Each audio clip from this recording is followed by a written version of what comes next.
Harika bir gün. Bir efsaneyle beraberim. Ya müthiş bir şans benim için. Nasılsınız, iyi misiniz? Keyifler nasıl? Gayet güzel. Çok da mutluyum bu programda. Yani o kadar çok şey biliyorum ki tecrübelerimi aktarayım istiyorum. Aynen. Yoksa benim de işime yaramayacak. Sonrasında başkalarının işine yarasın diye o tecrübeleri aktarayım diye geldim. Çok mutluyum. Yani çok büyük bir şarkıcılık kariyeri. Devam eden bir kariyer. İlk albümden bugüne bir Teoman efsanesi. Sizin gibi şarkı söyleyen, beste yapmaya çalışan, yani binlerce şarkıcı ürettiniz. Ya işin başında böyle bir şeye geleceğini düşünüyor muydunuz hiç? Aslında benim planım şuydu. Başlangıcını anlatayım. Kendi şarkılarımı yapmak istiyordum.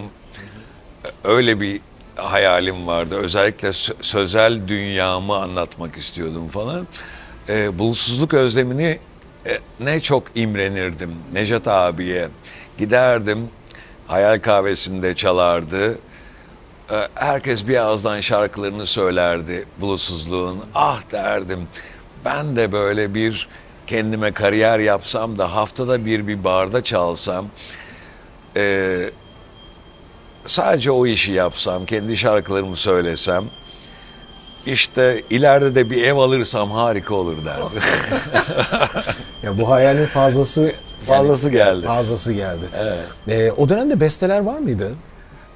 Yavaş yavaş yapıyorduk. Yavuz Çetin benim arkadaşımdı. Biz yavaş yavaş bu işlere girişiyorduk. Şebnem Ferah keza, Özlem Tekin. Biz hep aynı dönemden geliyoruz. Ben onlardan birazcık daha büyüğüm. Ama kendi şarkılarını yazan insanlar olmak istiyorduk biz. Sonradan bunun zorunlu olmadığını anladım ben. Yani hayır, yani şu anda insanlara illaki kendi şarkınızı yazın demiyorum müzisyen olanlara. İsteyenler yapsınlar tabii ama cover yapmak da güzel. Evde işten geldikten sonra müzik yapmak da güzel. Önemli olan bu müzikle bağın bir şekilde sevecen bir şekilde kurulması diye düşünüyorum. Ama yani benim 13 yaşından beri büyük hayalim olduğu için ben işte Boğaziçi Üniversitesi'ne girdim. Orada bir rock grubuna girdik. Oradan sonra cover çalmaya başladım ama kendi şarkılarımı yapmak istiyordum falan. 97'ye kadar. O cover dönemi bir ilginç aslında. Çünkü ben 90'larda yapılan Türkiye'deki ilk başlayan rock müzikte yani en büyük problem Türkçe kullanmayla alakalıydı. Evet. Yani sizin bu işe girmenizle beraber yani hani bir şeyler hayal ediyorsunuz ama Şebnem Ferah siz Türkçeyi oturtarak yani daha böyle herkesin sahiplenebileceği bir Türkçeyle rock müzik yapmaya başladınız. Evet. Ya bu bir karar mıydı? O dönem neler düşünüyordunuz? Şöyle ilk başlarda ben ilk gruplarımı kurduğumda şöyle derdim. Abi rock müzik İngilizce yapılır, Türkçe yapılmaz. Yani dönemin klasiği zaten. Yani öyle başlıyorsun. Sonra diyorsun ki ya ben kendimi Türkçe ile ifade ediyorum. Sözel bir anlatım istiyorum. Özellikle ben müzikten daha çok aslında anlatacak şeyim var benim diye başladım. Bir şeyler söylemek istiyorum insanlara. Edebiyata da çok düşkündüm ben. Müziğe başladığım veya müziği çok sevdiğim yıllarda ben kendimi birazcık edebi bir şekilde anlatmak istiyorum. Sadece müzik yapmak istiyorum diye düşünmemiştim ben. Söyleyecek sözüm var benim. Onu insanlara söylemek istiyorum. Aynı zamanda onu müzikle söylemek istiyorum. Yani oturup yazmak istemiyorum ama evet. Müzikle söylemek istiyorum diye öyle başladım. Ya ben ilk şarkılarınızı falan şu an düşünüyorum. Ya hepsi çok Türkçesi çok anlaşılırdı. Yani bunu planladınız mı? Yani ben öyle bir Türkçe kullanayım ki artık bu rock müzikte her şey düzenli olsun. Şöyle bir şey, yani ben o yıllarda özellikle kendi sözünü söyleyen, o sözel bir dünyayı da düşünen birisiydim. Sadece müzik değildi benim aklımdaki. Çünkü Bob Dylan'ları severdim ben, Ortaçgiller, Mazhar abi, ki Mazhar abinin benim üzerimde çok büyük etkisi vardı.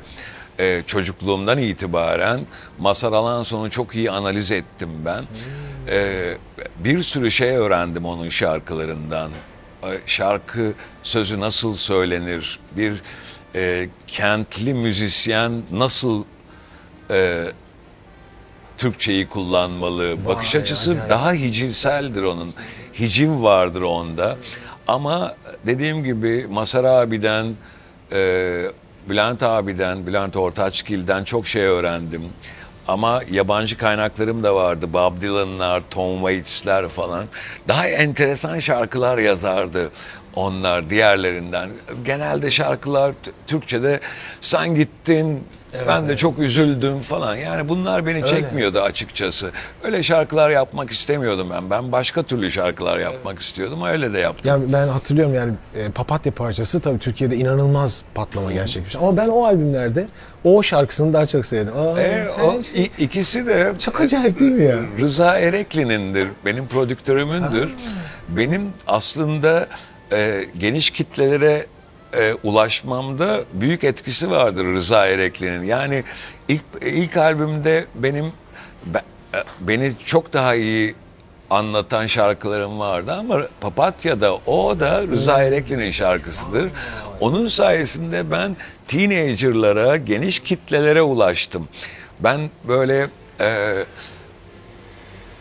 kendimce o zamanlar, şimdi artık o şarkıları da çok seviyorum tabii ki ama daha ciddi şarkılar yapmak isterdim. Aşk şarkıları değil, benim şarkılarım daha başka türlü olmalı falan derdim. Düşünüyordunuz o sırada ama parçalar... Ki öyle şarkılar da var zaten birinci albümden itibaren. Sonuna kadar da geldi o şey. Ama sonradan ben dedim ki yani ben kendime tek bir tarz belirlersem eğer çok kısıtlı bir yerde kalacak ve kendi içimde kalacağım. Halbuki farklı farklı şarkılar yaparak daha geniş kitlelere ulaşabilirim. Hem diskografim daha geniş olur diye düşündüm. Yani öyle de davrandım. Farklı tarz şeyler denediniz. Örnekler vereceğim zaten sonrasında.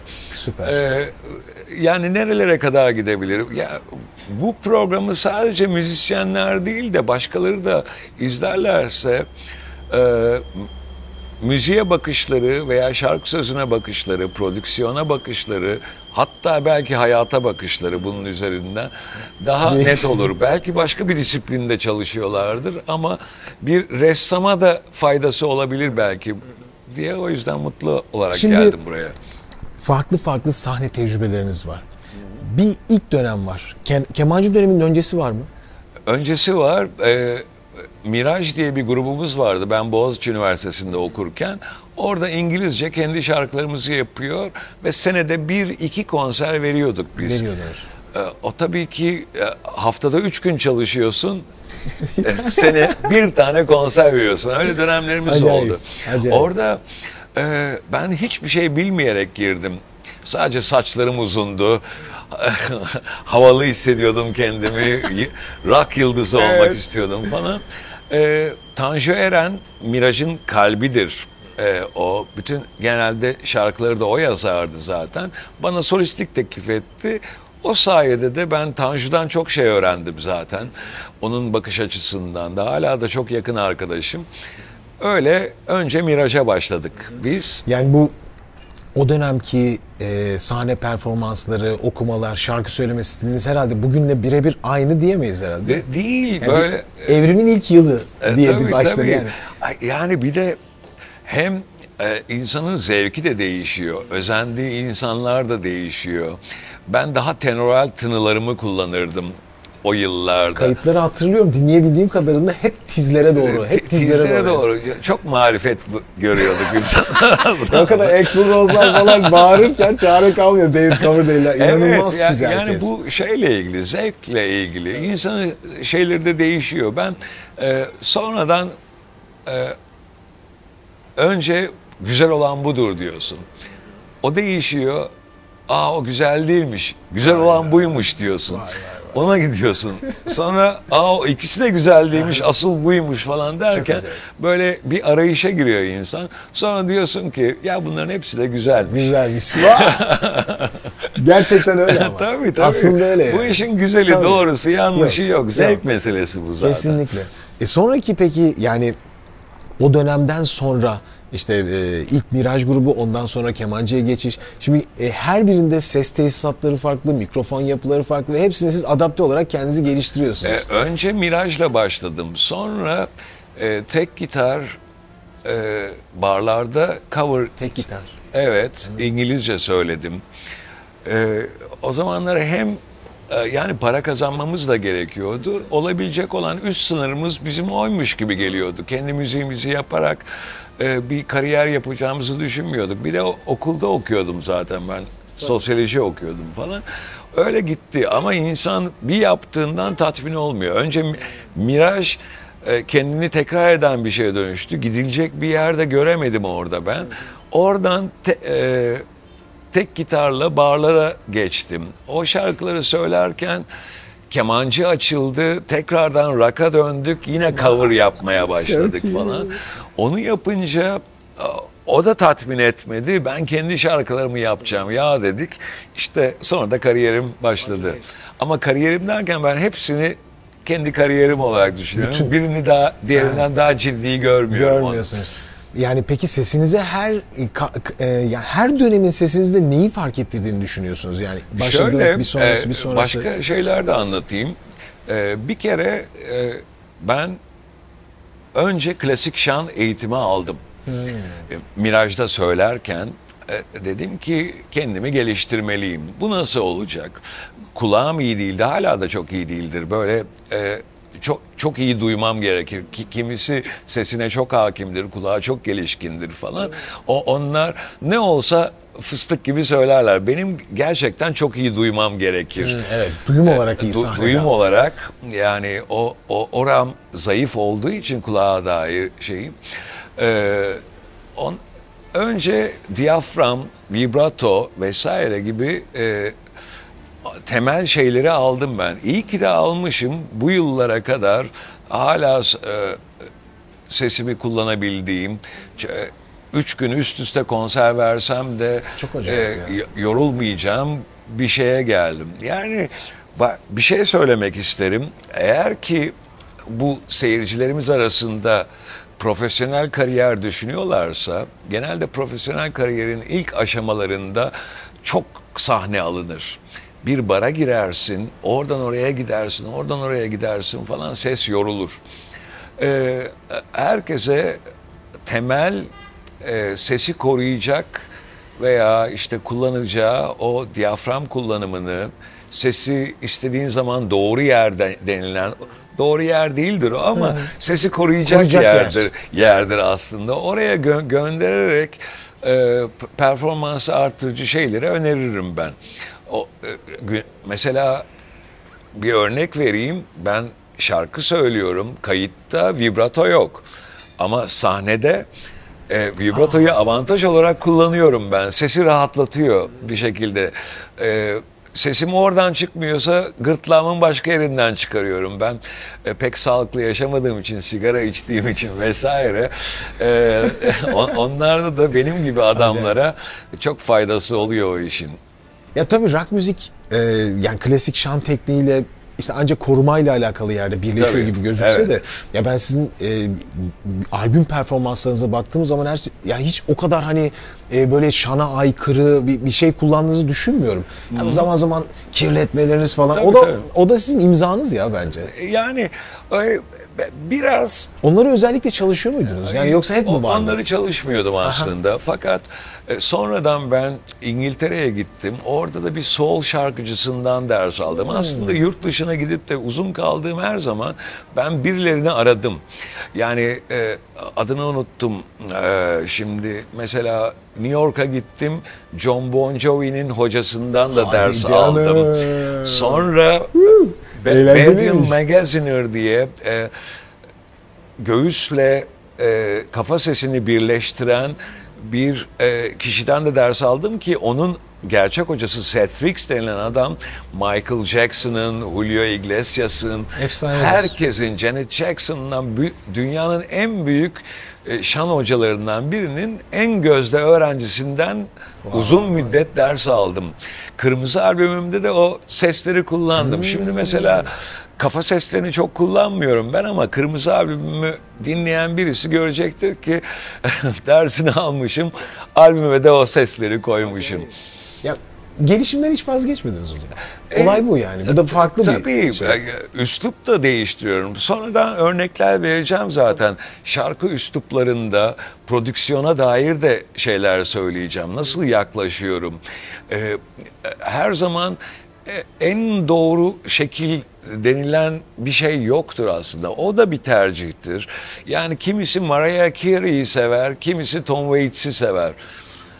Artık bu stiller ve zevkler, türler tamamen iyi ki de varlar böyle. Kesinlikle. Yani çok geniş kitlelere ulaşıyor. Öbür türlü tek boyutlu bir sanat tarzı kesinlikle olurdu bizim yaptığımız iş. Çok daha az insana hitap ederdi. Böyle kariyerinizde çok zorlandığınız, sesinizin yorulduğu, yıprandığı zamanlar ve neden olduğuyla alakalı tahliller yapıyor muydunuz kendinize? Biliyorum. 7 gece çalardım ben. Bodrum'da çalardım. 4 ay boyunca sürekli iğneler, bepanten iğneleri, ondan sonra sesi koruma çalışmaları çok bayağı dertli olurdu. O yüzden de öneriyorum zaten. Başlangıçta o sesi korumak için bir şeyler öğrensinler. Eğer benim kadar yoğun çalışacaklarsa tabii. 4 ay boyunca 7 gece söylemek, hatta bazen o gece ikinci bir işe gitmek falan çok yorucu şeydir. Çok ağır. Ya ben de yeni başlayanlara aslında benzer şeyler öneriyorum. Diyorum ki hani bu gece programa çıkacaksın, tamam. Ya ben orijinal tonunda okuyacağım, gene eskisi gibi okuyacağım. Ya gecenin sonunda hani Bon Jovi gibi 1 milyon doları verecekler mi? Hayır, kaç lira şu. O zaman Bon Jovi de söyleyemiyor. Yani bir de o var yani işin sonunda. O zaman en azından karşılığını almış hayatı boyunca artık yani. Tabii. Herkes ton düşürür şeylerde. Yani rock müzikte hep böyle bir bemolüne giderler. Hatta David Lee Roth abartırdı. 2,5 ton düşürürdü. O başka bir insana dönüşüyor. O zaten başka türlü bir şarkıcılık biçimiydi. Yani herkes Pavarotti gibi söylemiyor. Show da önemli oluyor. Kesinlikle. Kimleri dinliyordunuz? En çok etkilendiğiniz kimlerdi? İlk başta ben Elvis Presley'i çok sevdim. 13 yaşında falan. Onu taklit ettim, danslarını taklit ettim, hala yapıyorum. Harika. Yani önce havalı bir herif olmaya düşünüyorsun zaten. Kesinlikle. Şey olmak istemiyorsun, star olayım demiyorsun. Havalı olmak istiyorsun 13 yaşında.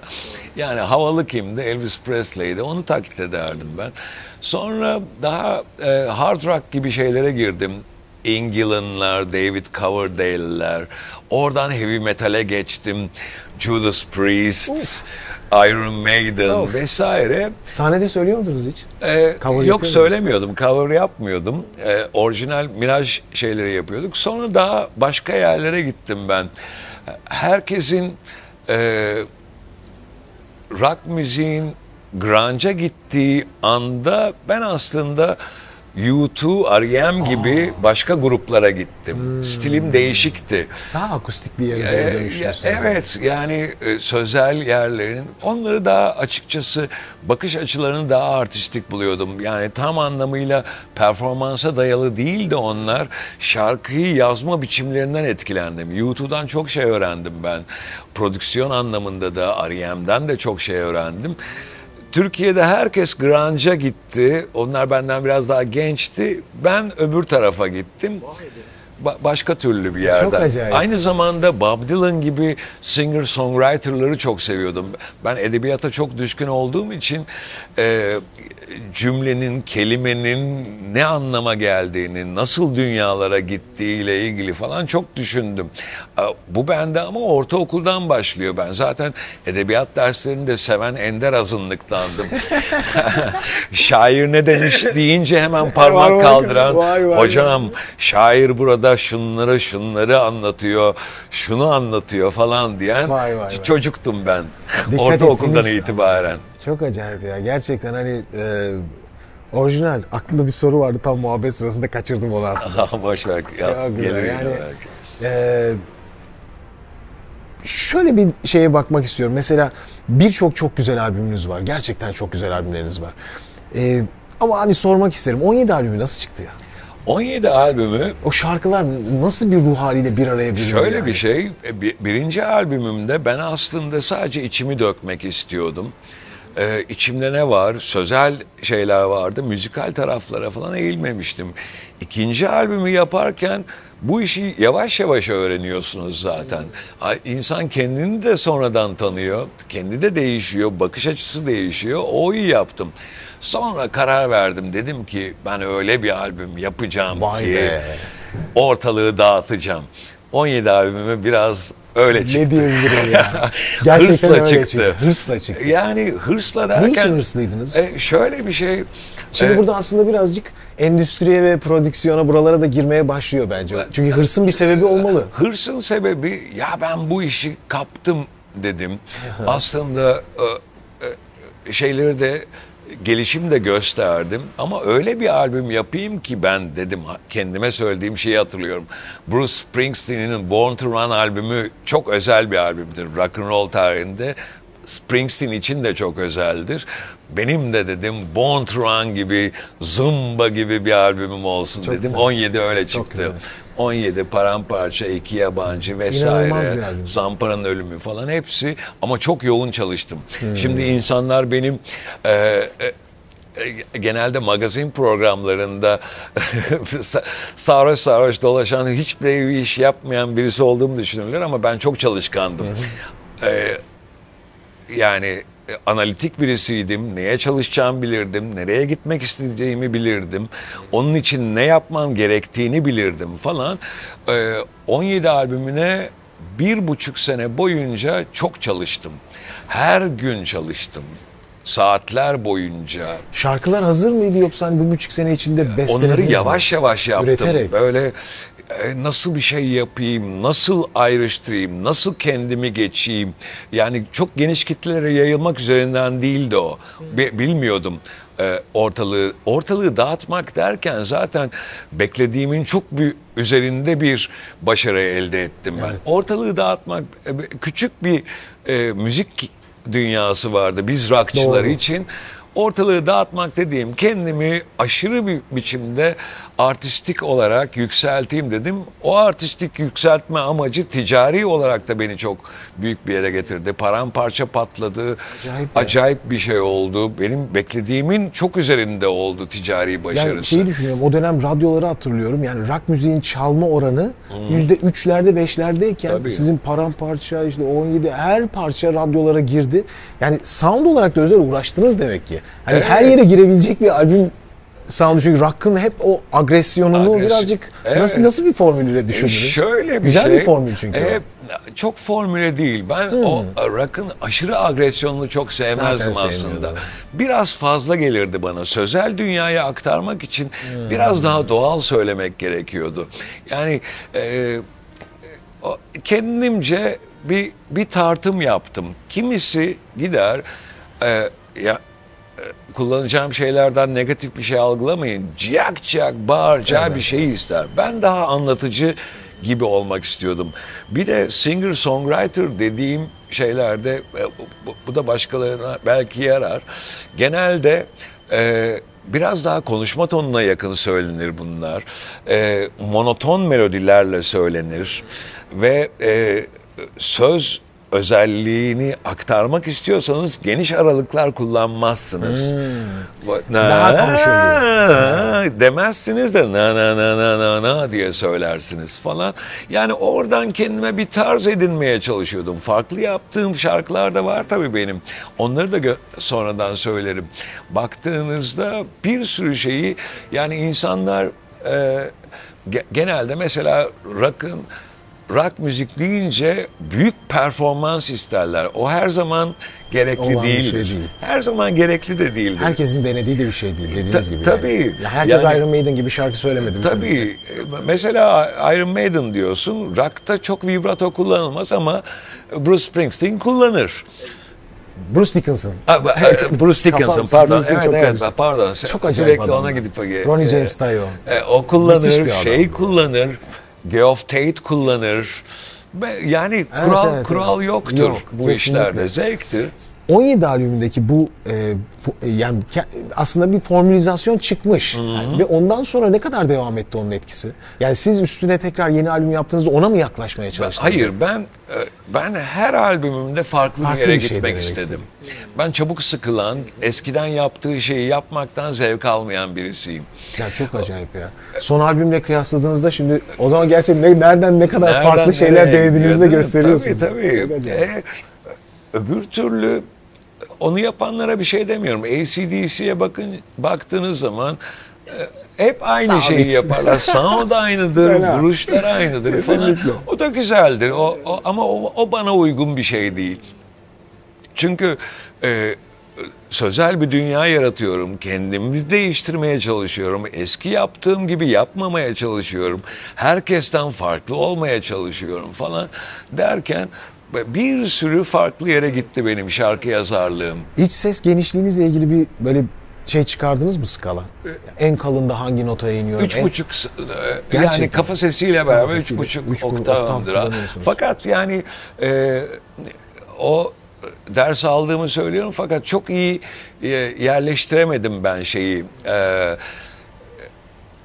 Vokal şöyle bir dert var. Çok iyi duyumunuz yoksa eğer yüksek volümde kafa sesiyle göğüs sesini birleştirmek zorlaşıyor. Daha düşük volümde kolay oluyor. Bizim eskiden de teknik olanaklarımız öyle yeterli olmadığından stüdyoda çıkardığım performansı sahneye aktaramazdım ben. Çok zor o çok büyük bir dertti eskiden. Şimdi düşük volümlerde de çıkarılabiliyor. In-ear'lar var. Mikrofonlar çok daha iyi falan. Şimdi artık o kolay ama tabii 20 sene gecikmiş oldu. Çok acayip ya. Vallahi hani o aslında ilk dönemlerden bahsetmemin sebebi oydu. Çünkü karşınızda bir tane monitör var. Duyuyorsunuz, duymuyorsunuz. Bugün çalışmıyor diyorlar mesela. Çok büyük zorluklar vardı. Ve rock müzik yapıyorsunuz. Tabii rock müzik yapıyorsun. Bir de yani ikinci albümde benim kafa sesi kullandığım mesela Bazı Yalanlar gibi şeyler vardı. Sahneye hiçbir şekilde aktaramıyordum. O kadar. Çünkü duymuyorsunuz ki. Hem duymuyorsun, volüm istiyorlar senden ama kafa sesi o yüksek volümde değil falan.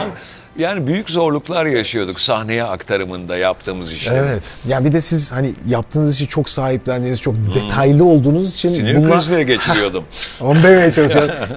İşin ilginç tarafı. Yani ilk 10 senem falan çok acayip. Mahvoldum ben o sahneye aktaramamakla ilgili. Bu ilginç yani sizi dışarıdan hani sadece dediğiniz gibi magazin basından tanıyan kişiler böyle bir tarafınız olduğunu hiç düşünmüyordur tabii. Ben yani çok obsesifimdir. Aslında yani tabii. Bu sizi delirten bir şey yani sahnede. Bunu çıkmıyor, siz bunu dert ediyorsunuz ama seyircinin farkında mı? Seyirci farkında mı bunun?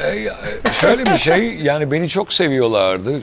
Büyük de bir star olmuştum. Benim çok iyi söylememi istemiyorlardı. Onlar benimle aynı mekanda olmaktan memnunlardı zaten. Bir şey daha söyleyeyim. Lütfen. gerçi artık çözüldü diyoruz ama mesela sahnede nasıl çalacağını stüdyoda yapıp onu kaydetsen çok daha avantajlı bir yere giderdi. Biz tersini yapıyorduk. Stüdyoda çok güzel zirveyi hedefliyorduk. Oradan sahneye aktarırken büyük farklılıklar oluyordu o yıllarda. En çok hangi şarkılarda oluyordu bunlar? Daha hatırladığınız çok bir şey var mı? Düşük Spesifik volümlü parçalardan. Şarkıları sahneye taşıyamıyorduk. Bazı yalanlar mesela onlardan biri. Anladım. Sert söylediğin şeyler taşınıyordu. Gidiyor. Vay be. Kaç şarkı oldu toplamda şu anda? 150'ye yaklaştı. Kaç tanesi çok büyük hit oldu? Ben eminim 50'ye Çok yakını bilmem. vardır. Yani ben artık büyük hit tam nedir onu da bilemiyorum. Ama yani Ben sizin bir hitinizi, yani büyük hitinizi biliyorum. Yani o anıyı size anlattım. Burada herkese de anlatmak isterim. Ben konservatuara giderken Maçka Parkı'ndan yürüyordum. Akşam eve gidiyorum Taksim'den. Harbiye'de de Teoman'ın konseri var. Seyirciye bırakmışsınız şarkıyı ve yani o Maçka Parkı'nda büyük bir gürültüyle paramparça söylüyorlar. Ya şu an gene anlatıyorum, gene tüylerim diken diken oluyor. Hiç onu unutamıyorum. Bu hit budur. Yani büyük tabii hit budur. o smash hit dedikleri büyük hit o çünkü o 30-40-50 sene yaşar. Her şarkı, bütün hitler öyle yaşamaz ama yani birkaç senede sönen şeyler vardır. var. Yani benim ben şarkı yazmada hep hit yazmaya çalışmadım. Yani oturacağım, bu hit olacak ya, öyle yaptıklarım da var, uğraştıklarım da var ama aynı zamanda sevdiğim adamların hit olmayan ama duygusal olarak beni çok etkileyen şarkıları da yazmaya çalıştım. O yüzden diskografime bakınca bir sürü hitim var belki ama yine benim çok sevdiğim, çok alternatif şarkılarım da var. Çok uğraştım ben bu işle, çok didindim. Yani çok acayip. Yıllar boyunca neredeyse 24 saat hep şarkı sözü, o ne yapmalı, nasıl yazılmalı falan uğraştım. Yanlışlıkla olmadı. Sırf yetenekle değil yani. Çalışarak da oldu. Yani sizinle ilgili ben bir küçük daha anlatayım. İskender Paydaş'ın stüdyosuna gittim. Sohbet ediyoruz. Ya işte Teoman'ın da kaydı vardı vesaire dediler. Ben dedim ki hani işte kaçta geldi? Bir sohbet oldu yani. Dedi ki Teoman o kadar dakiktir ki dedi. Yani o tanıdığın, dışarıda tahmin ettiğin saat 12 ise 12'de Teoman kapı zili çalar ve inanamazsın dedi. Ya, nasıl ya dedim. Ben şaşırdım buna. Herkes çok şaşırıyor benim nasıl birisi olduğumu. Acayip. Çalışkanımdır, şeyimdir. Yani bir kariyer sadece şans, tesadüf ve beceriyle değil. Arkasında büyük bir emek, sabır, çalışmayla oluşuyor. Yani o kadar en ince ayrıntısına kadar kimsenin fark etmeyeceğini bilmeme rağmen ben uğraşırım. Yani biricik bir kelimeyle uğraşırım. Bir de stüdyoya girelim biraz. Tamam. Stüdyo içinde dizayn nasıl? Yani bir şarkıyı getirdiğiniz zaman aşamalarını sormuyorum. Hani ben bu artık şarkıyı... çok kolay. Çünkü final ürün kafamda artık benim. Oraya nasıl gideceğimi de biliyorum. Eskiden final ürün kafamızda olsaydı da oraya nasıl gideceğimizi bilemezdik. Çok uğraşırdık. Know-how dediğimiz şey çok düşüktü Türkiye'de. Hemen hemen kimsenin bilmediği bir şeydi.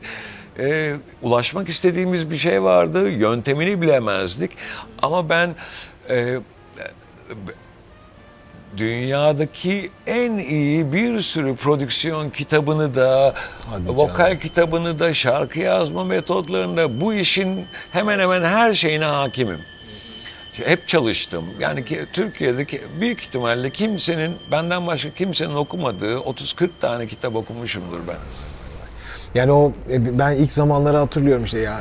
Rock prodüksiyonlarına diyorlardı ki ya gitar sound'u tam gelmiyor, davullar ya ne yapacaksın davulu falan, hani olmuyor çok diye bir şey. Çok zor çıkmazdı ama yani teknoloji yeterince Türkiye'de gelmiyordu galiba. İşte know-how eksikti.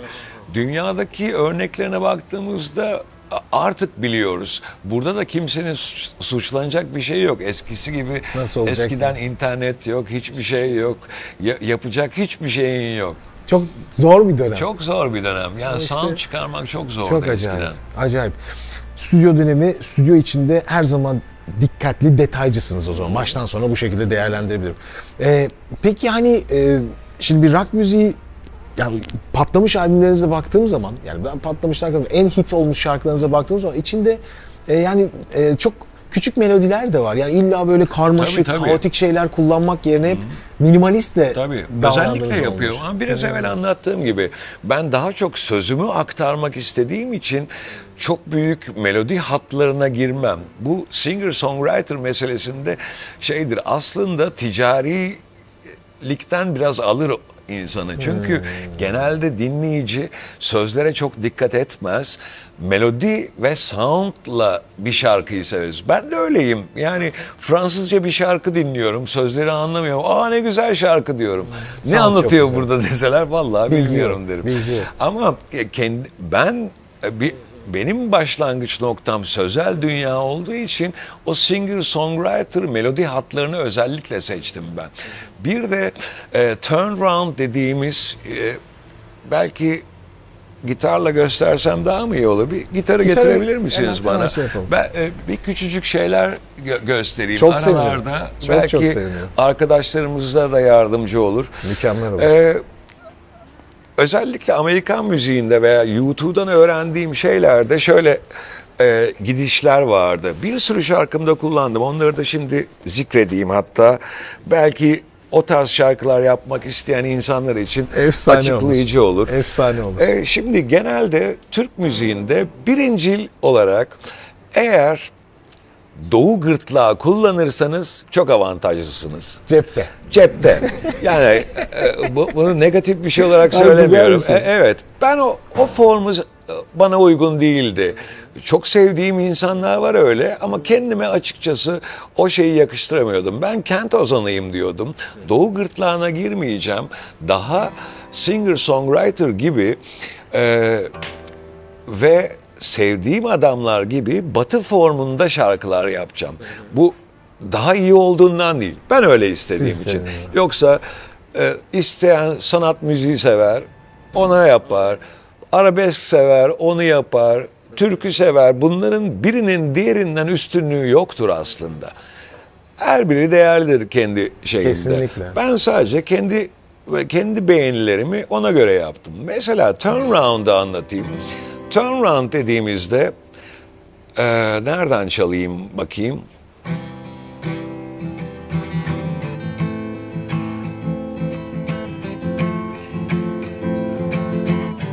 Bütün şarkı böyle döner. Bu ne yapar? Bir monotonluk getirir. Doğru. Ama o monotonluğu da seven benim gibi insanlar var diye umut ederiz. Harika. Mesela şöyle. Kaptan bu kadar hızlı gitme. Hava güzel, deniz güzel. Yelken yeter bize, akıntı burnu önümüzde.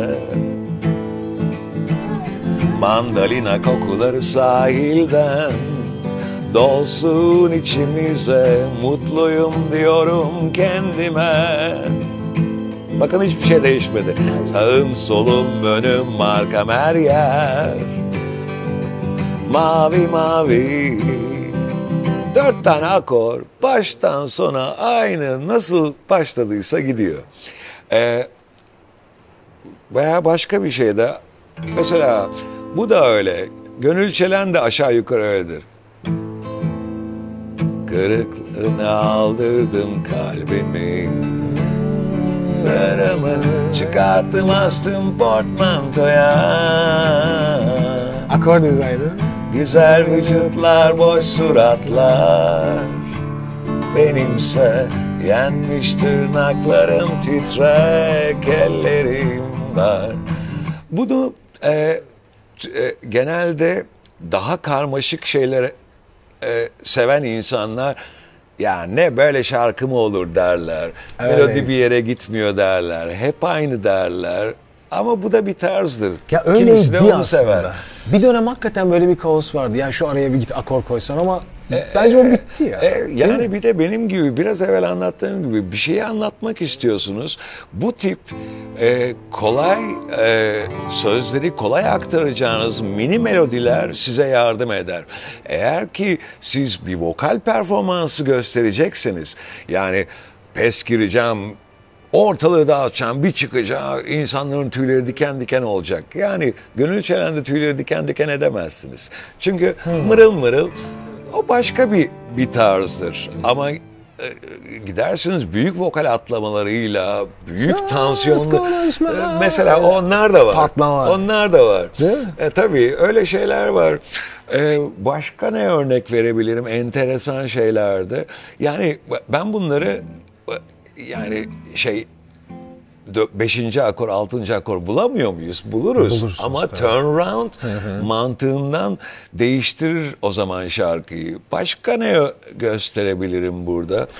Yani bu sizin şarkı yapma stiliniz olarak, yani sevdiğiniz bir stil olarak aslında anlatıyorsunuz. Çok, Hani mesela Springsteen'de çok vardır. Ondan çok etkilendim.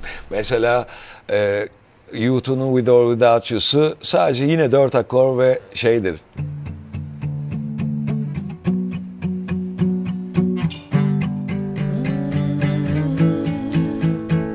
Bütün şarkı budur. evet. With or Without You. Evet. Bu da turnaround'dur. Doğru. Türkiye'de çok yoktur. Genelde şu kullanılır. Buradan göstereceğim. Mi minörden göstereyim. Tamam.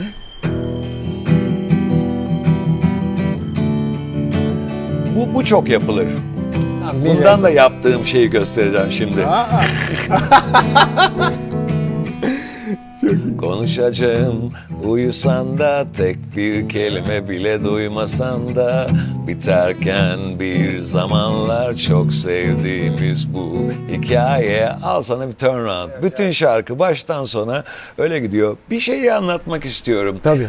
Prodüksiyona gireceğim. Ara ara atlayarak yapabilirim hazır bu şarkıyı çalmışken. Mesela bu şarkı böyle.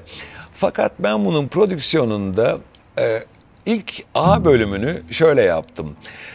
Kick davul üzerine dıf dıf dıf dıf diye bir ses üzerine yaptım. Hiçbir şey yok. Enstrüman bile yok. Ve orada sesimi çok doğal bir şekilde kullandım. Şöyle konuşacağım uyusan da, şarkı söyler gibi bile değil. Evet, evet. Bir kızın kulağına fısıldar gibi. Susarken bir zamanla çok sevdiğimiz bu hikaye. Ama nakarata girdiğimde bir oktav yukarıya çıktım ve birdenbire aşırı reverb verdik. Sadece nakaratta reverb giriyor, A'da girmiyor. O bize ne sağlıyor? Büyük bir kontrast sağlıyor. Hem bir oktav yukarıya çıktığımız için hem de reverb'le her yere yayılıyor. Dar bir yerden geniş bir yere gidiyor. Öyle şeylerde. Yani ben prodüksiyonu da çok severim. Onları hep yaptım. Evet, yani ortada bir turnaround var ama farklı biçimlere dönüştürüp onun sanki öyle değilmiş hissini de verip bir yandan genişlemeyi sağladığınız şeyler. Genelde çok sevilen bir şey değildir dediğim gibi Türkiye'de turnaround, ama ben severim. O monotonluğun içerisinde yaptığınız küçük farklılıklar başka bir şey katar turnaround sisteminde. Turnaround olmayan, yani ben bazen bir şarkıya söz yazarım. Bunu derim 2 akorla yapabilir miyim acaba? Of artık. Falan. 2 olmaz. Hay Allah ya derim, bir akora daha ihtiyaç var. 3.'yü koyarım. Falan öyle şeylerim var. Yani olabildiğince minimale mi? Her zaman değil. Bazen singer-songwriter bizi biraz altta minimalizme götürür. Ben de sözel anlatımı tercih ettiğim için özellikle çok minimal tarafa giderim, ama yani şimdi aklıma gelmeyen başka şeylerim de vardır. Akor şeylerim daha karmaşık olan, ama onu çok tercih etmem ben. Bunları burada gösterdik. Bir iki de eğlenceli bir şey göstereyim size. Nasıl yani? Hemen kafa geliyor. Mesela yani 17 şarkımın 2 tane versiyonu var benim diskografimde. Merak eden arkadaşlar, bunu daha iyi anlamak isteyen arkadaşlar aslında Teoman ve Piyano'ya baksınlar. Teoman ve Piyano'da çok yıllar sonra 17'yi ben bir kere daha kaydettim. Baksınlar ne kadar dramatik bir şarkı. 2000 senesine dönüp 17'ye baktıklarında orada çok daha tiz vokaller yapan, kolay radio friendly dediğimiz başka bir versiyon dinleyecekler. İkisinin arasında yani 15 yaşındaki birisi 20 yaşındaki birisi 17'yi albümünü sever ama 50 yaşındaki adama o çocuk şarkısı gibi gelecekken Teoman ve Piyano'daki vay be ne şarkıymış dedirtir. Prodüksiyon her şeyi biraz şarkıyı tamamen nereden nereye götürdüğümü anlatsın diye. Mesela göstereyim. Yıllardır da çalmadım. Nasıl da akorlar Boş ver benim mühim değilim. Bu onun hikayesi. Çok beyazdı kir tutardı. Ömrü kelebek kadardı. Bir sürü şey yapılabiliyor. Evet. Veya kapıyı çıkaralım. Şuradan yapalım. Boş ver beni, mühim değilim. Başka bir adam oldu. Tabii. Bu onun hikayesi. Çok beyazdı kir tutardı. Başka bir şarkı oldu. Ya bu şarkı nasıl çıktı? 17 diye Şimdi bir şarkı yazacağım, ortalığı dağıtacağım dedim. Yani siz bunu hangi tondan çalarsanız çalın. İster yavaş çalın, ister piyanoya çalışın. Yani şarkının hikayesi o kadar etkileyici. Bakın melodi başka bir şey ama gerçekten ya ben sizin yani bir parça için başarısı için sizde hep %60 söz gelmiş. Tabii. Sözün hikayesinin içine giriyoruz biz. Yani bir de Çok acayip. öyle yapmayanlar var. Ben ama o kadar edebi taraftan Evet. geldim ki eğer orada yanlışlıkla bir dizeyi yeterince iyi yazmazsam uykularım kaçıyor benim. Yani bu kimsenin umurunda değil, benim umurumda. Kimse de demez ki ya bu dize kötü de demez ama benim yıllarca uykum kaçar. Çok acayip. Var mı hakikaten bir hikayesi 17'nin? Şöyle bir şey, 17 diye bir şarkı yazacaktım. 17 Gerçekten o mu yani hikayesi? Öyle bir şarkı yazayım diye mi yazdınız? Şöyle ilginçtir. Şarkı başlangıcı nasıl oluyor biliyor musunuz? Bir arkadaşımın evine gidiyordum. Böyle apartmanın tabelasını gördüm. 17 numaraymış. Aa dedim ne güzel, ne güzel görünüyor. Aa harika bir şarkı olur dedim. O 17 albümümün zaten arka kapağında da sonra çaldım onu. Apartmandan çaldım 17'yi eve götürdüm. Oturdum onu koydum. Bu albümün ismi 17 olacak dedim. O levhayla 17 diye çok güzel bir şarkı yazacağım dedim falan ama hemen oturup da 17 diye iyi bir şarkı yazayım demiyorum. O aklımın bir köşesinde duruyor. Paramparça diye çok güzel bir şarkı yazacağım diyorum.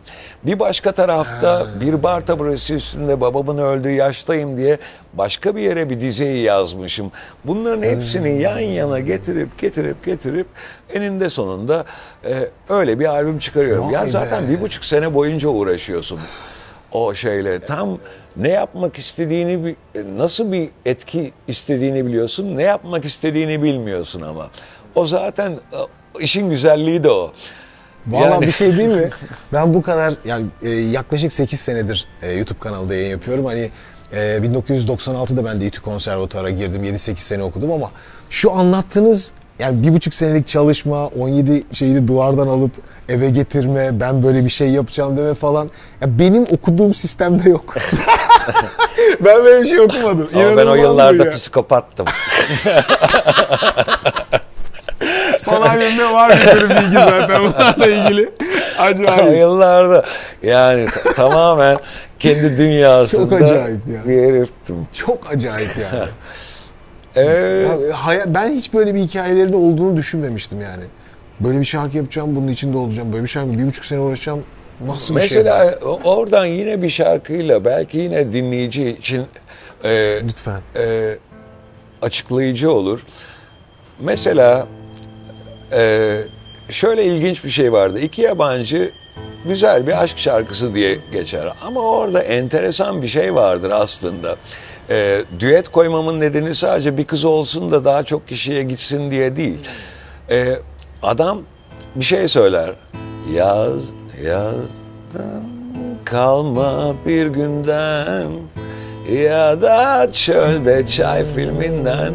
Aşkı anlatır adam. Evet. Sevmeye yeteneksiziz falan der. Ama kadın girdiğinde herife aslında yazdan kalma bir günden ya da çölde çay filminden, benim de sahneler aklımda seninkilerden farklı ama artık kendini kandırma. Aslında ne der herife? Sen palavracısın. Yani orada kadının girme nedeni, benim zaten şarkılarımın genelde kadınlar hep haklıdır. Erkek palavracıdır, üçkağıtçıdır, kadını aldatır vesaire yapar. Kadınlar yani... Bir koruma var yani baştan. Sadece koruma diye düşünmeyelim. En feminist kadınlı şarkıları ben yazdım. Benimkilerde hepsinde kesinlikle herif sarhoştur, aldatır, şunu yapar, bunu yapar. Kadına hiçbir zaman sen beni aldattın demez. Aslında hep adam suçludur. Hep adam suçludur. Veya Zampara'nın ölümünde hicive girerim biraz. Orada da erkeği, kadın girdiği anda yine sen palavracısın der. Yani anlıyorum. Sözleriyle falan. Yani ben bunu zaten tiyatral tarafını çok düşündüğüm için şarkıları öyle yazdım. Yoksa ben oturayım bir herkesi ağlatacak aşk şarkısı yazayım diye başlamıyorum da enteresan bir bakış açısıyla bir sözel dünya kurabilir miyim diye başlıyorum ben. Bu işe tabii ki bambaşka bir boyut kazandırıyor. Çünkü aslında ilk söylediğiniz şeyi herkes yapmaya çalışıyor. Bugün ilhamın var mı? Dur bir şarkı yapayım. Çok zor bir... Yani çok da yanlış bir şey olduğunu düşünürüm ben onun. Öbür türlü zaten söyleyeceğiniz şey en fazla şudur. Uydurayım işte. Gittin gelmedin falan yani onu söyleriz. Yani onu çok güzel yapanlar var. Aşk şarkıları, sadece aşk şarkıları yazarlar ama sözel taraflarda enteresan yerlere giderler veya vokal melodisi, vokali o kadar güzel kullanırlar ki çok güzel bir şarkıya dönüşür o. Yani reddetmeyeyim o tarzı. Doğru. Benim stilim o değil. Ama bu efsane şarkılar böyle çıkmış işte. Yani hikayenin kurguladığı şeyleri başka nasıl oluşturabilirsiniz ki? Öbür türlüsü beni çekmiyor. Yani baştan tahrik olmuyorum öyle şarkı yazma ihtimaliyle. Bir şey anlatabilir miyim? Tabii ki. Ya belki beğenmezseniz sileriz burayı. Ben röportaj yapmak istediğimi ilettiğimde teşekkür ederim kabul ettiğiniz için bu arada. Gerçekten çok mutluyum şu anda. Bana bir tekst göndermek istediğini söylediniz. Ben size bir şey göndereceğim. Onu okumanızı istiyorum. Ve inanılmaz detaylı bir şekilde bu yani benimle yapacağınız sohbette düşündükleriniz, planladıklarınız, anlatmak istedikleriniz, yani ben böyle bir röportaj hiç yapmadım o nedenle. İlk defa böyle bir şeyle karşılaşıyorum. Ben hep böyle çalışırım. O yüzden az çalışır çok iş yaparım aslında. Şeyden de acayip.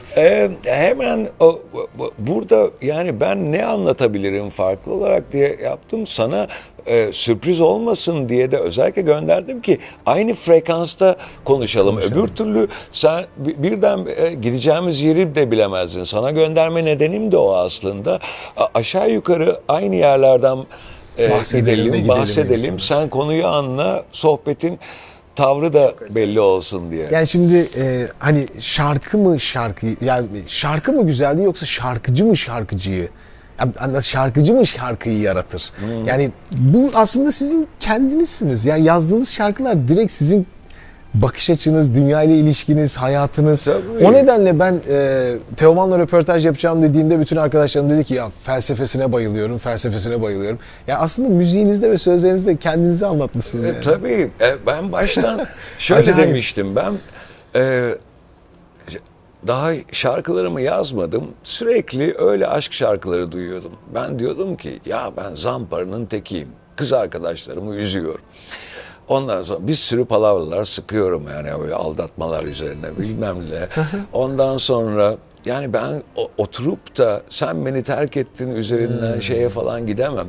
Bir de anti kahraman meselesini daha çok seviyordum ben. Kendimi böyle perfect bir adam gibi görmüyordum ki. Bir sürü kusurlarım vardı, bir sürü defolarım vardı. Onları da aktarayım ki gerçek şarkılar çıksın ortaya diye düşündüm. Yani onların hayata benzemesini istedim şarkılarımın da ben.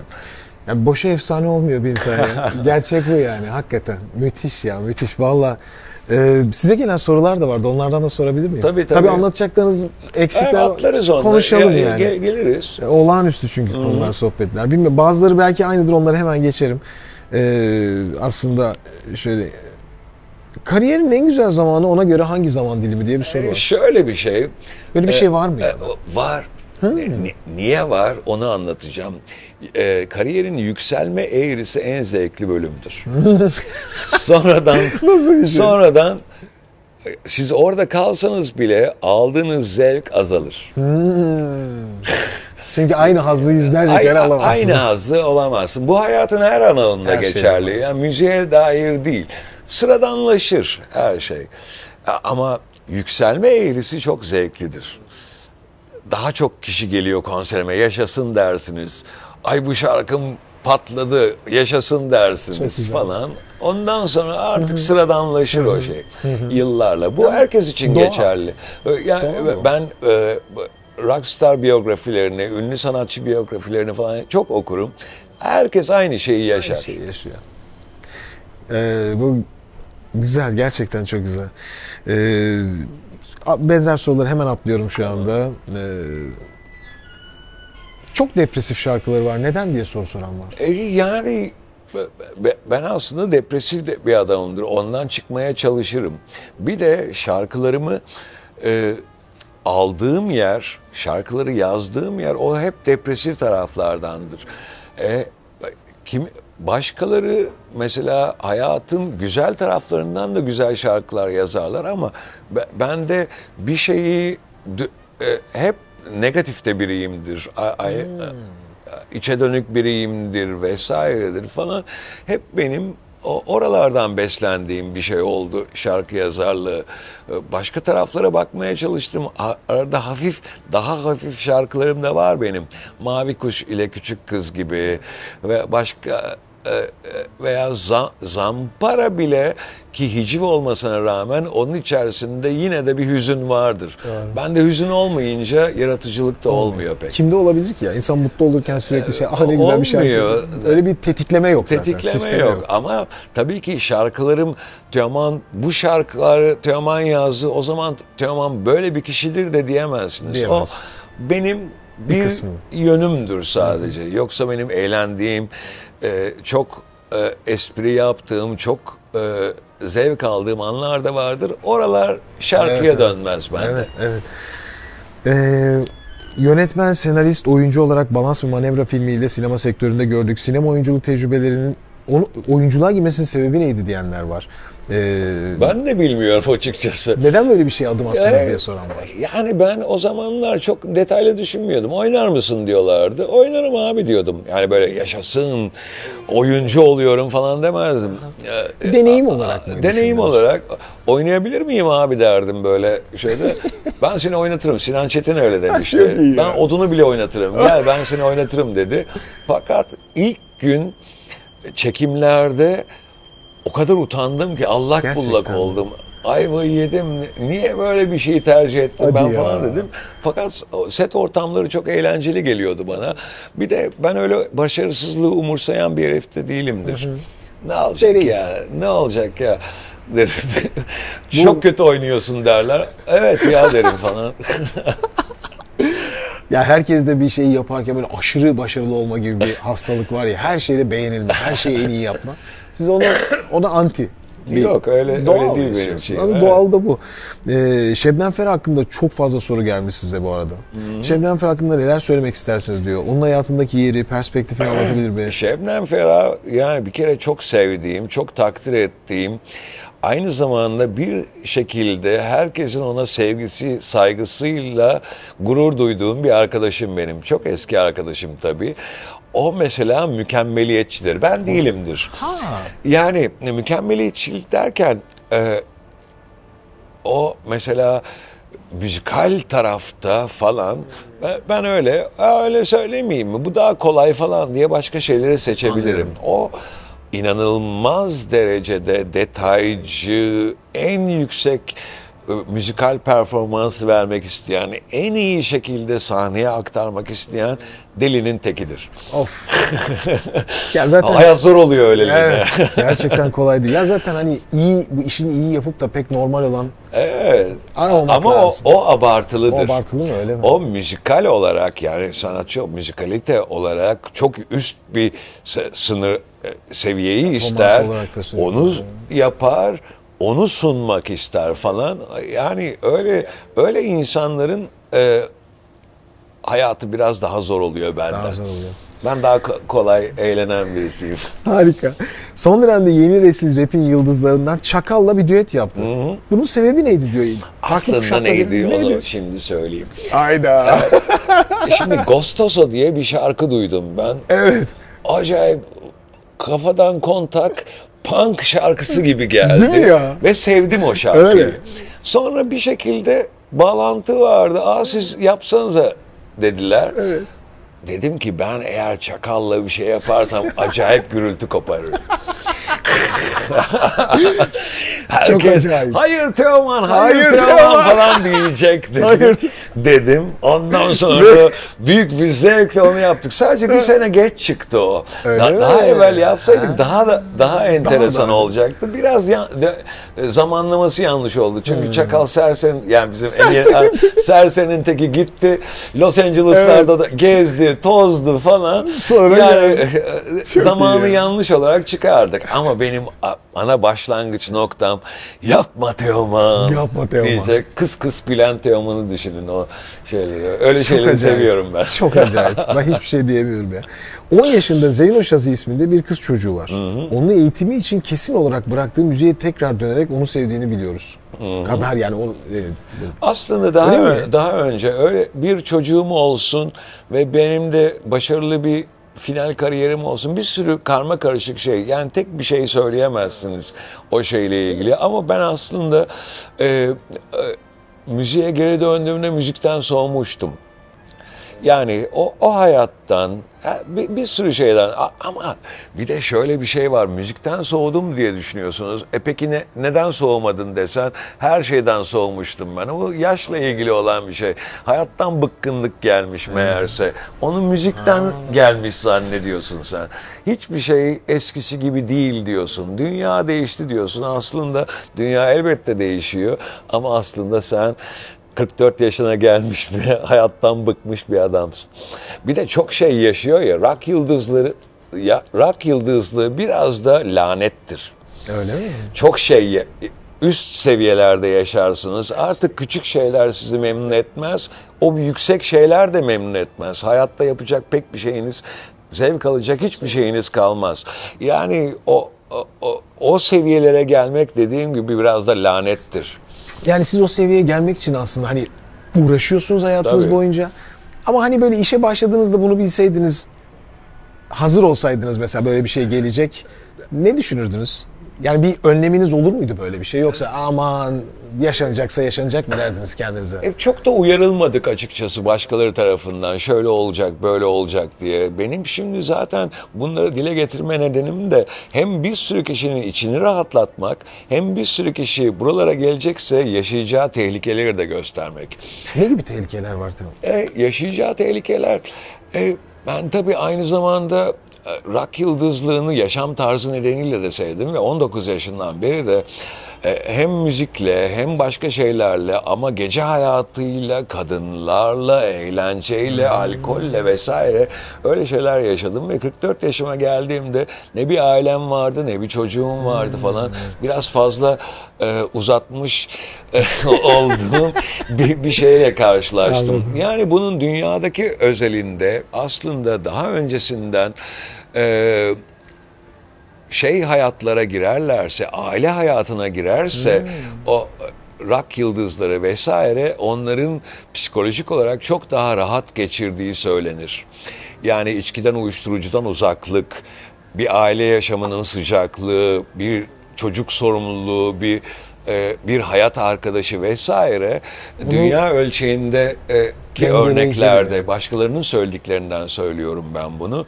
Öyle yaşarlar. Ben de hiç öyle biri değildim. Tam tersine Tam tersine vur patlasın, çal oynasın, hiçbir şeyi de önemsemeyen bir adam olarak, yani şimdi daha yeni zar zor kendimi rasyonel birisi yapmaya çalışıyorum. Çok acayip. Ama bunu sizin anlatmanız herhalde inanılmaz ya şu anda. Evet. Yani bu tecrübeyle anlatmak.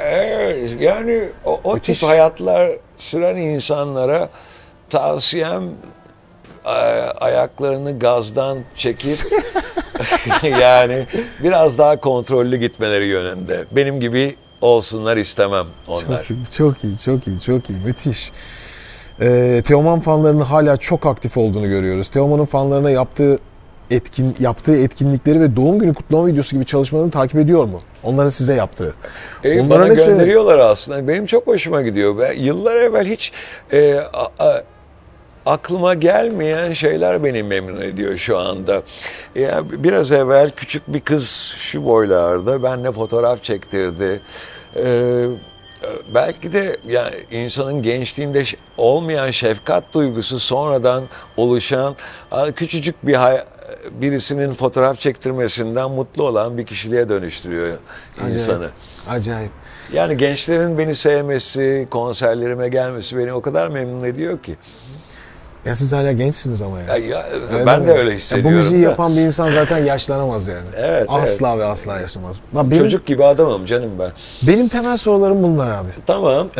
Çok da keyif aldım. Çok ama güzel. Ben birkaç tane bir şey söyleyeyim. Bu yine genelde çok yararlı şeyleri anlattığımı düşünüyorum ama söyleyeceğim bir şey, müzikle ilgilenenlere en büyük başarıları hedeflememeleri, o müzikle kurdukları bağı sevgi temelli oluşturmaları yönünde. Yani, sevgi temelli ne demek? Sevgi temelli. Ben müziği seviyorum, o yüzden yapıyorum. Bütün dünya beni sevecek, herkes bana bayılacak, çok zengin olacağım şeylerini falan biraz evvel anlattım. Zaten o seviyelere gelseler onu kanıksayacaklar ve ondan mutlu olmayacaklar. Ama sevgi temelli kurarlarsa yaptıkları işi, başka işler için de geçerlidir bu. Bunun aynı zamanda dünyanın en önemli meselesi olmadığını da bilirlerse, yani bununla ilginç bir hayat kurtarmayacağımızı vesaire bilirlerse, bunun çok önemli bir iş olmadığını da bilirlerse daha çok zevk alacaklardır. İnsan mizacına göre yani daha hafif birileri olmalarını tavsiye ederim. Hep söylüyorum zaten, onu başka yerlerde de söyledim. Keyifli geçireceğiniz 3-5 kişinin sizi dinlediği minicik bir bardaki minik bir performans 5.000-10.000 kişiye çalınan stadyumdan daha fazla zevk vermiyor insan. Daha az zevk vermiyor insana.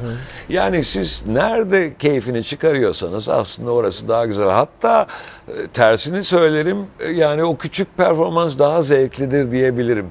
Öbürkü biraz fazla uzaktır. Doğru. Yani İlginç. Birkaç şey daha söylemek istiyorum aslında. Hazır bu kadar yazmışım. Abi lütfen. Bizim işimizde doğru yanlış, güzel çirkin yoktur. Zevk meselesidir bu. Mesela kimisi Pavarotti'yi sever, o yüksek ses şeyleri sever, onlardan haz alır. Mariah Carey'i sever birisi. Kimisi Ahmet Kaya'yı sever. Aynen. Ahmet Kaya çok duygulu okuyan ama hiç de tizlere çıkmayan birisidir. Kimisi Türklerden örnek vermek gerekirse kimisi performanstan etkilenir. Kimisi etkilenmez, tam tersini düşünür. Bu çok performans geldi bana, ben daha doğal seviyorum der. Bunların doğrusu yanlışı yoktur. Siz hangisini seviyorsanız oralara doğru gidersiniz. Birkaç isim saydım, onları sayacağım, pardon. Lütfen. Ne kadar farklı iyi şarkıcılar var diye arkadaşlar sonradan baksınlar. Biz daha evvelden koyarız demiştik ama koymaya gerek yok aslında. Belki böyle küçük küçük koyarsın. Frank Sinatra çok güzeldir. Efsane. Ve ritmik şeyi de çok iyidir Frank Sinatra'nın. Ritimde özellikle çok iyidir. Onun arkasına Pavarotti'yi yazdım burada. Tamamen başka bir teknik. Kesinlikle. Vokal tekniği. Oradan AC/DC Brian Wilson'a geçtim. Diye acayip ses çıkaran başka bir adam. O da çok iyidir. Öyle. Arkasından David Coverdale'i koydum. çok güzel bir ses rengiyle bariton güzel bluesy şeyler söyler. Onun arkasına insanların beklemediği ama benim çok sevdiğim Bob Dylan'ı koydum. Silme detonedir herif. Ya o şekilde ama dünyada herkesin çok sevdiği biri. Nasıl oluyor bu? O da bir tarzdır. Herkes doğru okumayı sevmez. Silme detonedir adam. Neredeyse doğru sese gelmez ama ben çok severim. Onun sözel dünyası vardır. Kendi söyleme biçimi vardır. Kediye benzer böyle. Hiç kimseye benzemeyen bir vokal stili vardır. Bob Dylan da böyle biridir. Bunların hepsine yani arkadaşlar baksınlar veya sen koyarsan da dinlesinler. Tabii hepsinden kısa Bunların gireceğim. hepsinin var olabildiği bir yer varsa size de bir yer vardır. Doğru. Bu dünyada demek için bunları söylüyorum ben. Guns N' Roses'a bakarsınız ciyak ciyak yukarılardan söyler. Artık biraz problem yaşıyor tabii. O tip vokal tarzlarını gerçek sesiyle söylemeyenler sonradan yaş ilerledikçe problemler yaşıyorlar. Tom Waits tamamen başkadır. Bambaşka. O da detonedir ama o zaten normal olmayan ne varsa onu yapar. Ona ben seçimlerini öyle tarif ediyor. Normal neyse ben onun tersini yapacağım. Ben ondan çok şey öğrendim. Sex Pistols, onlar zaten müzisyen bile değildir ama punk'ta iyi müzisyenliğe gerek yoktur. Bir tavırdır o. Sözel dünyanız, çalışınız zaten biraz yanlış olmak zorundadır punk'ta. Freddie Mercury dedim. İnanılmaz bir ses. Akıl almaz bir şey. Onu da ayrı bir şekilde koyarsın. Çok acayip. Başka neler söyleyecekmişim bakayım. O diyaframı falan söyledim. Birçoğunu tabii sohbet sırasında geçti. Söyledim, o yüzden atlıyorum. Yok. Mesela kendi şarkı yazma biçimimde başkalarını uyandırsın diye söylediğim, mesela Zampara'nın Ölümü şarkım, 2 tane şarkı vardır. O bir hikaye anlatmak için vardır. Hiç de önemli bir melodisi falan yoktur. Böyle söylersiniz. Orada amaç nedir ama? Karşıya hikayeyi anlatmaktır. Çok az kişi sever öyle şarkıları. Çünkü insanların bir şarkıdan beklediği genelde melodi, sound ve onları duydukları anda başka bir yere götürmesidir müzikal anlamda. Kesinlikle. Herkes öyle değildir ama. Kimisi de ufak bir kitledir o. Sözel dünya ile ilgilenir. Ne kadar enteresan bir yaklaşım. Ne ince bir bakış açısı diye düşünen, edebiyatla daha ilgili, müzikle daha ilgisiz başkaları da vardır. Edebiyat zaten bu işte sizin Yani öne çıkardığınız şey. Evet. Bu doğrudur diye söylemiyorum. Her şey okeydir. Her şey okeydir. Her şey okeydir. Onu öyle de hissetsin insanlar istiyorum. Bir şey daha, bir Lütfen. prodüksiyon hikayesini anlatmak istiyorum orada. Aşık Mahzuni Şerif'in Boşu Boşuna şarkısını yaptım ben. Türkü formundaydı o. Ben onu aldım, punk'a dönüştürdüm. Aşık Mahzuni Şerif Saygı albümünden dinleyebilirler. Niye punk'a döndürdüm? Onun mantığını da anlatayım ben. Boşu boşuna nihilist bir türküdür aslında. Ben nihilizmi kendi formumda, batı formunda neye denk görüyorum? Punk'a denk görüyorum. O zaman ben bir türküyü alır. Türkü söyleyemezdim zaten. Söylememin de bir mantığı yok benim açımdan. Ben ne yaparım? Punk'a çeviririm. Ben de o versiyonu yaparım. Sevenler oluyor, sevmeyenler oluyor. Yani bu şey değil, önemli değil. Karşılığı var. Tabii benim orada bir bakış açısı, bir prodüksiyon yöntemi olarak punk'a yönlendirmek benim açımdan daha mantıklı oluyor. Her şey okeydir dediğimde arkadaşlarıma söylediğim bir şaka var. Onu burada da söyleyeyim. Yani ben diyorum ki arkadaşlarıma, bakın Pink Floyd'un konserlerinde masaya çıkan kızlar hiç görmedik. Yes. Ama Serdar Ortaç bir çalıyor, bütün kızlar masaya çıkıyor. Kesinlikle. Yani bunlardan ikisinden biri daha mı güzel? Hayır, ona da yer var. Pink Floyd'a da yer var müzik dünyasında, Serdar Ortaç'a da yer var. Demek için yaptığım bir şaka. Serdar Ortaç galiba Pink Floyd'u söylemişti. Söylemişti, yani tabii. Yani denenmedi değil yani. Ben şaka olarak söylemiyorum. Çok ciddi bir şarkı yazarı olarak görürüm Serdar Ortaç'ın. Kesinlikle. Stili başkadır ama bir sürü hit yazmış. İstese bu yaz bir tane daha çıkarabilecek olan ve bir başkasının yazamayacağı şarkıyı yazar Serdar. Kesinlikle. Yani yapmasınlar. Şu kötüdür, bu iyidir, şu, bir şey şu yok. yanlıştır falan diye düşünmesinler diye söylüyorum. Bir şey daha var aslında, gençler kendileriyle ilgili bir şeyi dün yazdım, bunu yeterince içselleştiremediğim için kopya çekerek söyleyeceğim. Hiç sorun değil. Gençlik güzeli tarif etme yaşıdır diyorum. Gençken gördüğümüzü güzel zannederiz. O bizim güzellik algımızı da etkiler. Sonrasında da o algı üzerinden yerleşiriz. Yani 1940 yılında Frank Sinatra'yı birisi beğenir. 70 yılında Robert Plant'i beğenir. Arasındaki vokal şeyine bak. Yani Robert Plant'i beğenen Frank Sinatra'yı dinozor görür. Aman abi bu da müzik mi der falan gibi bir şey. Dönemle. Beni yani 12 yaşında beni dinleyen insanlar benim sesimin güzel olduğunu varsaydılar ve hala da yani bir sürü insan vesaire öyle varsayıyor. Ama şu anda 12 yaşında bir çocuk Ezel'i beğeniyorsa ondan aldığı şeylerle kendi güzellik kavramını ve geleceğini inşa edecek. Doğru. Benim söylemeye çalıştığım şey kendime özel bir şey değil. Şu anda Ezel harika diyordur bir çocuk. Babası diyordur ki ne lan bu müzik mi falan diyordur. Öyle yaklaşamayız. O çocuk artık Ezel'den aldığı şeylerle kendi güzellik kategorilerini yaratacak. Onun üzerine başka şeyler koyacak. Belki fikirleri değişecek vesaire vesaire. Öyle gider. Çok acayip. Aslında bu anlattığınız şey çok bütün hayatı şekillendiren bir şey. Tabii güzellik, beğeni algıları. Güzel, çirkin vesaire yoktur. Yani aşk şeylerini de, güzellik kavramlarını da, orada bir kızı beğenirsiniz. Arkadaş ben bayılıyorum ona dersiniz. Arkadaşınız abi çok çirkin kız ya der falan. Yani bütün dünya böyle bir şey. Size nasıl geliyorsa doğrusu odur. Aslında burada keselim. Güzel bitiş oldu. Vallahi ne kadar sürdü bilmiyorum ama gerçekten çok keyifliydi ya Teoman. Ne güzel. Vallahi çok mutlu oldum. İnşallah. Çok şey öğrendim. İnsanlar da eminim izleyenler de güzel. Yani güzel bir ders paketi gibi oluştu bir süre sonra. Yani evet öyle.